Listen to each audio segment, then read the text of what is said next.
This summer we've been doing a series on the gospel in hard soil, in a culture that is increasingly ambivalent, if not hostile, to anything having to do with the gospel of Jesus Christ. That's the world in which we live, the world in which our children are having to learn to navigate. And as I said from the beginning, as I've said consistently, my goal this summer is to, with sensitivity and thoughtfulness, address some of these currents of our culture. And hopefully, oh kids, you can go.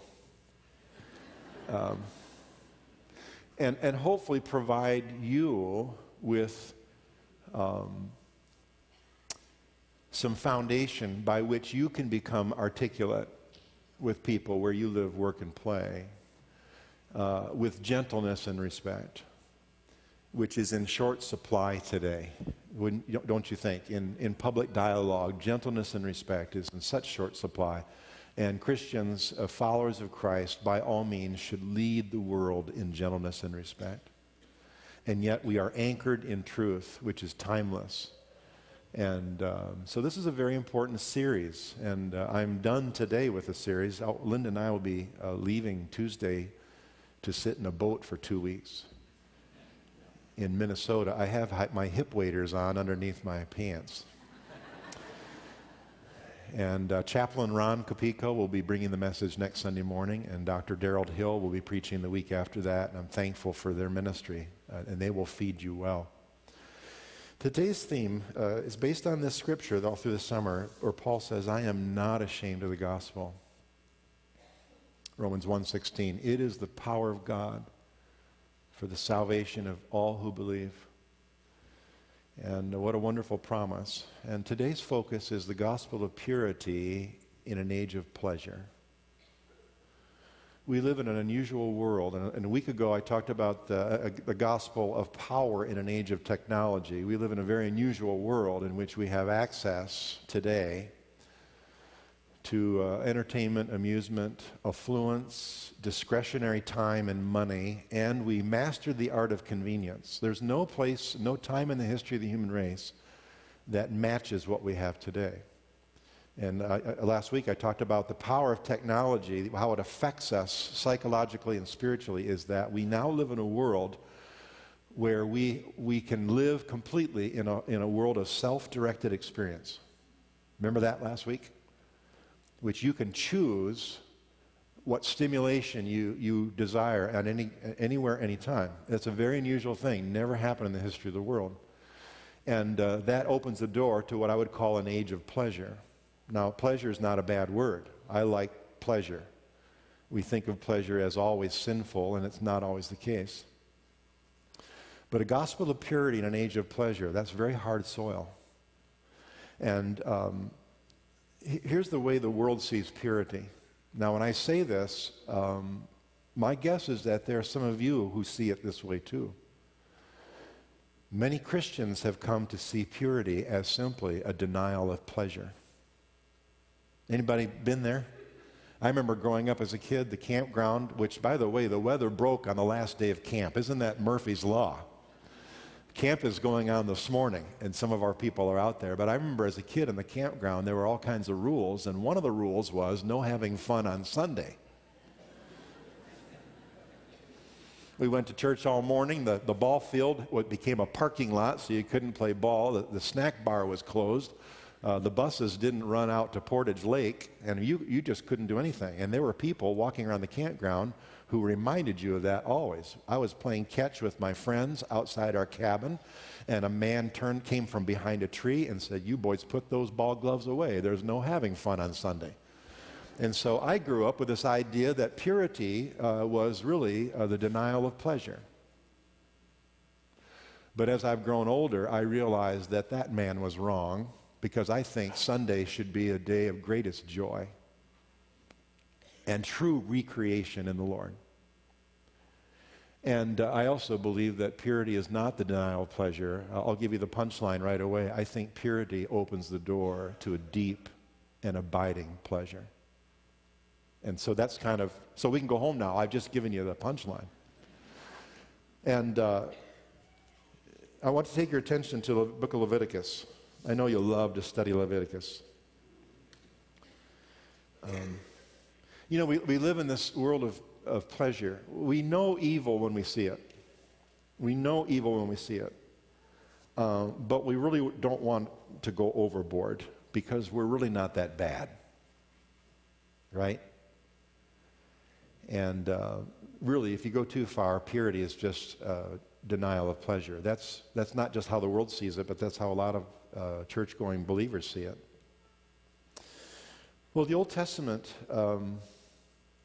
provides a wonderful foundation, and as Danny read the priesthood, which is outlined in the Old Testament and it's fulfilled in the priesthood of Jesus Christ, we're going to get to that in a second. But a very somber moment in Leviticus chapter 10, when Aaron's sons, Nadab and Abihu, they sought to worship God on their terms. And I'm not going to read that, but you can read it later.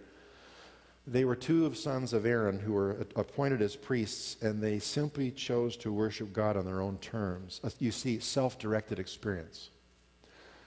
And they died. They died right there in the church service. And it's a reminder to us that, for all of us, that you cannot come to God on your own terms. We can only come to God on His terms.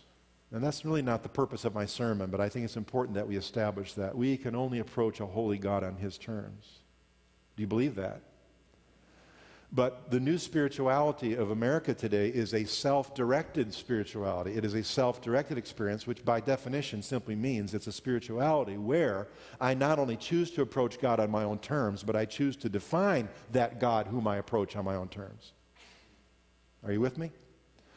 But the Old Testament doesn't allow for that. God was made very clear that you will approach me on my terms because I'm holy. Is it because God is fickle and He's jealous and He's an angry kind of a guy? No, I think God is giving them the word of revelation based because it is an accurate reflection of reality.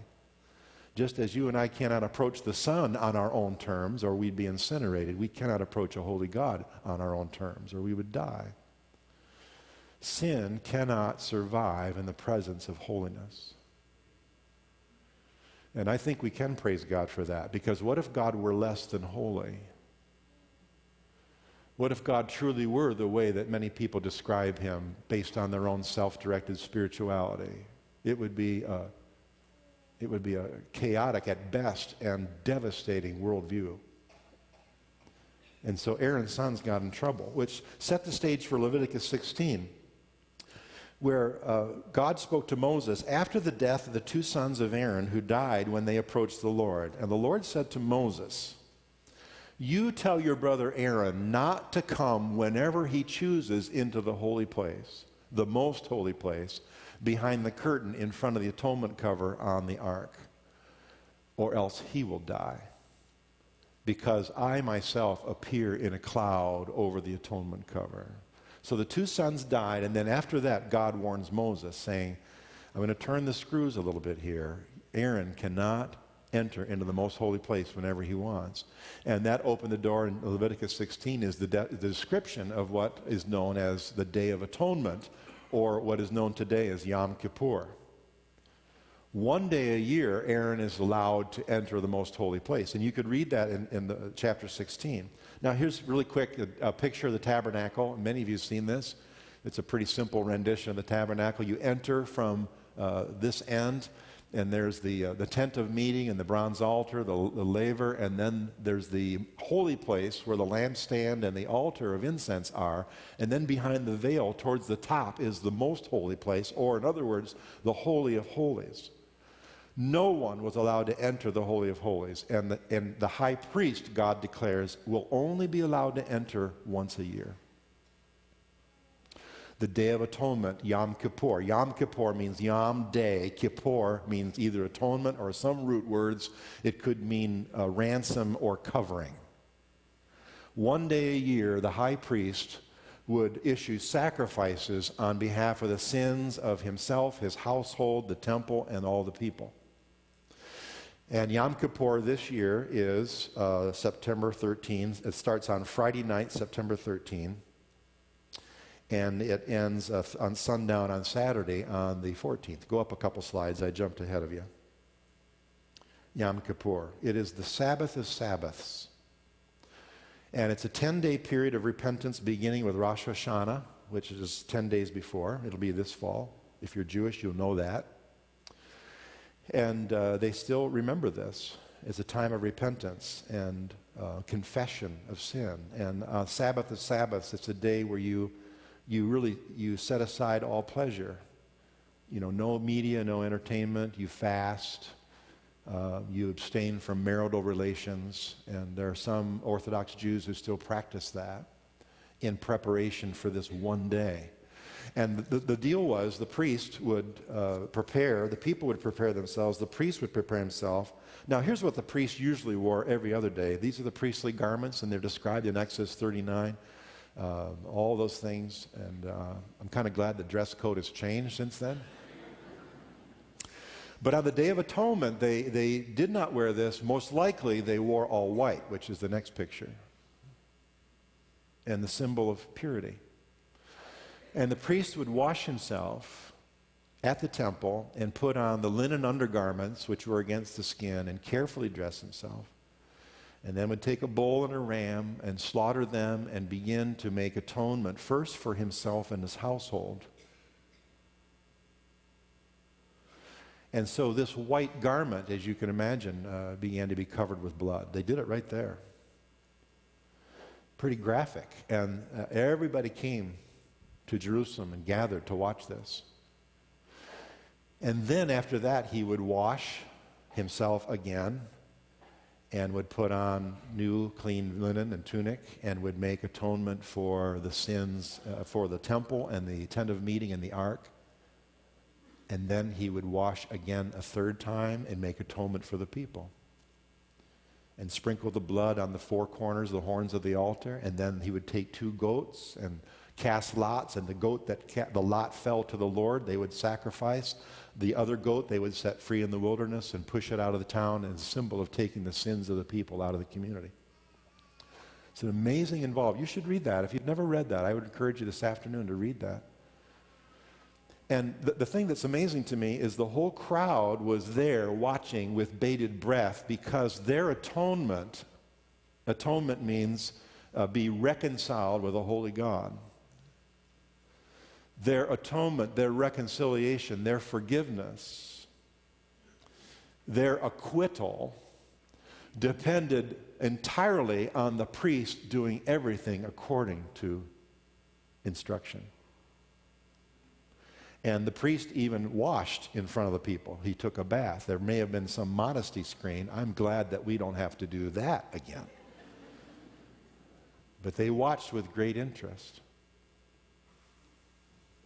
Now, it's interesting to me, you know, I always look at today's culture, and I shared this a few weeks ago. Who are our priests today? And I shared a few weeks ago that we know who our priests are. They are entertainers and athletes. And they gather to do their thing, and thousands gather to watch with bated breath for our priests of our day to do their thing. And you can just see the veins bulging in the necks of people at sports arenas, because those priests have to do everything right. Isn't that crazy? And people win, gain, and lose points based on whether Miguel Cabrera hits another home run or not. I remember taking my boys to the racetrack in Indianapolis, and it was just practice runs, time trials. And we were in the bleachers watching these cars. They go so fast you can't even, I just wish if they'd just leave earlier, they wouldn't have to go so fast. But there's a guy up there in the top by himself with headphones on and 2 radios, and he was red as a beet and drunk as a skunk, and he was shouting expletives at A.J. Foyt and every other driver because they weren't doing it right. They are our priests. And if you don't believe me, just look at the income that athletes and entertainers receive. We want to get close to them. We want to be like them. We want to get their autograph. And we gain a sense of transcendence when we are near them and when they perform well. It's a strange thing. Archaeologists are going to come someday and say, wow, what a weird culture that was. You think the Old Testament was weird. But they are our new priests. The preoccupation of modern spirituality is this: Next slide. I think it's the next slide. Two things. Number one, good fortune. I will pray hoping that God will remove my cancer. I hope that I'll get that job. I hope that girl will notice me, right? I hope that house will sell. Spirituality, number one concern is good fortune. Number two, it's transcendence. That I will get a sense of being bigger than myself by being close to somebody who can help me feel that way.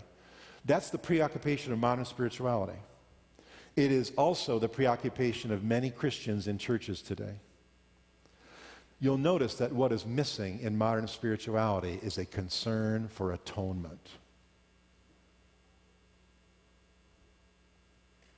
There are many churches where you'll not even hear much about sin. And you'll certainly not hear anything about blood. And you'll hear very little about our number one need is to be made right with God. This is the hard soil of the culture in which we live. When was the last time you were worried about, a sickness and about selling a house or getting a job, and that was surpassed by your concern about having a clean heart?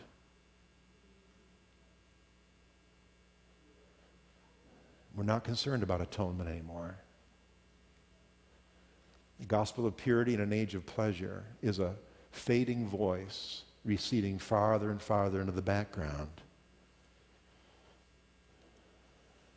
Turn to Zechariah chapter 3. Now you need to understand this picture of the Day of Atonement, and I'm just going to read some verses in Zechariah 3. This was at the end of 70 years of exile in Babylon, when Judah, the Jerusalem, the temple had all been destroyed because of the sins of the people, the sins of the priests. And towards the end of that time in Babylon, God appeared to Zechariah. And chapter 3 says this: Then he showed me a guy named Joshua, who happened to be the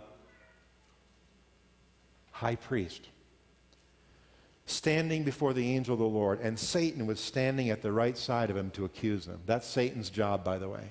His name is Accuser. Have you met him?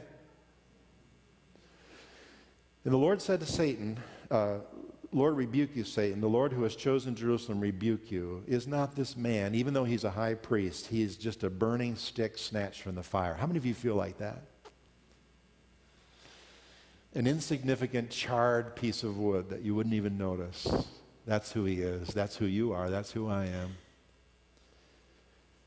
And look at verse 3. Now Joshua was dressed in filthy clothes. I just went through the procedure of a Day of Atonement where they washed not once but perhaps 3 times as an effort of purity. And God showed Zechariah the high priest was in dirty clothes. And the translation is rather polite here. He was covered in excrement in the temple on the Day of Atonement. And what God was saying to Zechariah was this. He's saying, this is, despite your best efforts, despite your ritual purity, this is the true condition of your heart. You are covered in excrement. I've never used that word in a sermon before. But it's very important and a very graphic image for us to understand how serious God takes our purity and how desirous he is that we be completely free. Because look what he says next. He said to those, the angel said to those who were standing before him, take off those filthy clothes. Now he didn't tell Zechariah to take off those filthy clothes. We need someone bigger than us to remove our filth, don't we?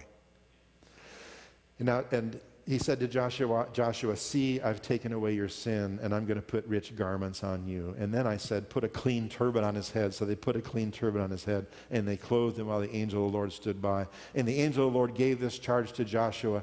This is what the Lord Almighty says.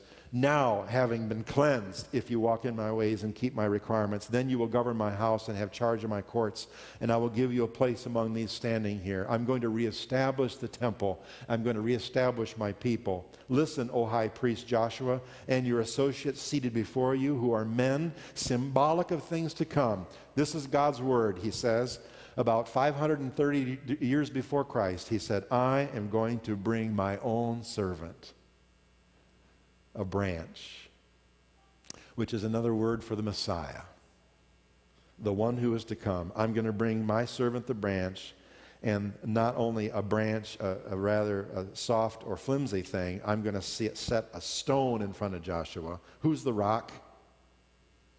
And there are 7 eyes on that one stone, and I will engrave an inscription on it, says the Lord Almighty, and I will remove the sin of this land in a single day. Now, you who don't care much about purity, can you imagine what would happen if God would descend on America and say, I'm going to remove the sin of this country in a single day?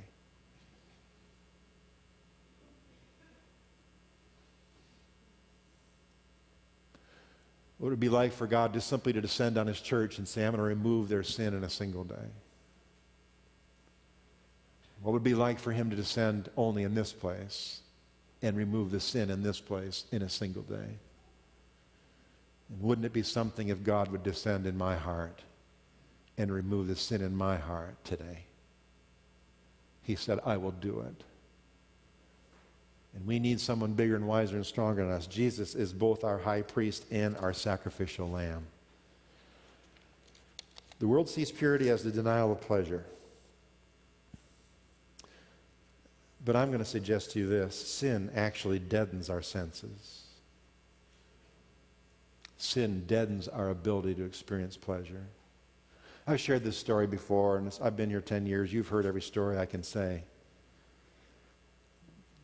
An article that I share with men's groups, and I've shared it for years. And I shared this on a Sunday night a few weeks ago. The article is called An Anatomy of Lust. It's a story. It's anonymously written by one man who describes his slow and devastating descent into sexual sin and pornography. And he was a Christian worker. He traveled. He represented a Christian institution. Doesn't say who it was or when. But he traveled, and even while he was traveling, he would act out. It's a horrible story. And he describes just how trapped he felt, and describes just how miserable he was. And the real turning point for him came. He was traveling up the coast of the Atlantic Ocean. I know you've heard this before. Forgive me if it's a too familiar story. He was traveling up the coast of Maine, traveling up the coastal highway, which he had traveled many times before. And you know, I've never been up that far north, but the rocky shoreline, the ocean, the salt breeze. And he said, I would routinely, on my travels, I would stop at one of those roadside cafes where they bring the lobsters off the boat and cook them right there. And you sit in the open air with the full view of the ocean, eating lobster dipped in butter. And he had been traveling, and he had been falling deeper and deeper into sin. And what shocked him awake was he had stopped at one of those places, overviewing that panorama of scenery, dipping lobster into butter, and he said, I felt nothing.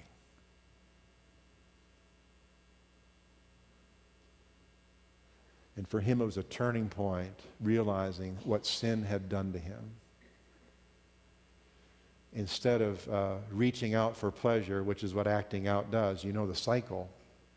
It's a constant search for pleasure, to medicate the pain in my heart. That's what every addiction works that way, whether it's pornography or chocolate cake or whatever. But he said, I felt nothing. In other words, my spiraling descent into a life seeking only pleasure resulted in me feeling nothing. And I know there's people in this room this morning who you say to yourself, I know exactly what that feels like.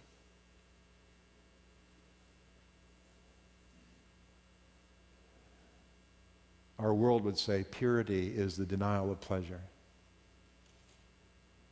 But I would suggest to you, no, purity is the open door to a deep and abiding pleasure. Sin is a divided love. Next slide. I think it's the next slide. He is exalted. That's not the next slide. Sin is a divided love. Sin is not primarily a violation of laws and doing things wrong. The primary foundational power of sin is it's a divided love. Meaning, I love God, but I have other loves. It's another word for adultery, and the word adultery is used in the Scriptures over and over again to describe our sinful stance before God. That's a whole other sermon. But sin is a divided love, and out of that divided heart then comes all kinds of symptoms and behaviors. But until we understand sin is a divided love, now all of a sudden purity requires a holy other in the picture. Purity is not just me towing the line and having an absence of acting out. Purity is a relational thing. Sin is a divided love. Purity, on the other hand, is an undivided love in response to love himself. Are you following me? Purity is not smoking, drinking, cussing, chewing, or playing baseball on Sundays at the campground. That is not purity. Purity is an undivided love only in response to the one who loved me first. And when I live a life that's cultivated of a love back to a God who loves me first, how can I not please him? How can I not get up in the morning and say, oh Lord, may every thought, every transaction, every word, may I honor and please you today? This is what the Christian life is. This is the power of a pure heart. It's not you gritting your teeth and mustering up the energy and towing the line and say, by George, I'm going to get it right from here on out. I'm not going to screw up anymore. Purity is a relational power, and it opens the door to pleasure. I'm going to close with this story, and then we're going to lead you in a short a liturgy. There's a mouse in here. We've had an incredible weekend this weekend. All of my family are here, and my nephew was married right here yesterday, my sister's son, Jackson, and I had the privilege of applying the glue. And my sister Carol, she doesn't do anything half well. She just goes crazy. And we had a pre-rehearsal celebration Thursday night where we got ready and had a lot of fun with family. And then, I'm losing track, I think it was Friday night, we gathered again.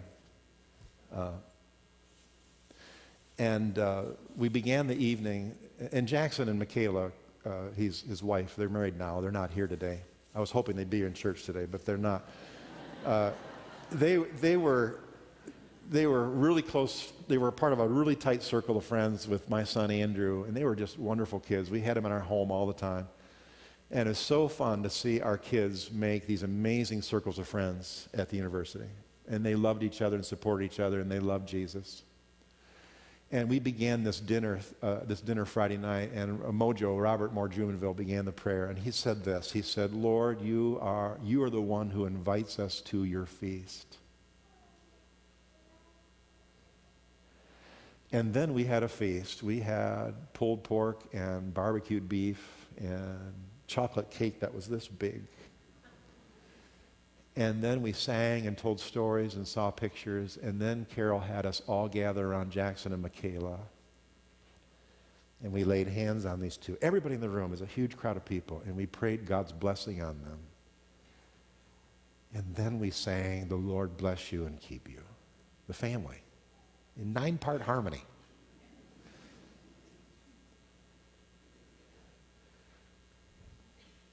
Jesus was the reason and the cause behind every bit of it. And it was very, very good. Jesus Christ is the door to a deep and abiding pleasure. And the tragedy is the world does not know it. And maybe a tragedy is today you didn't know it till now.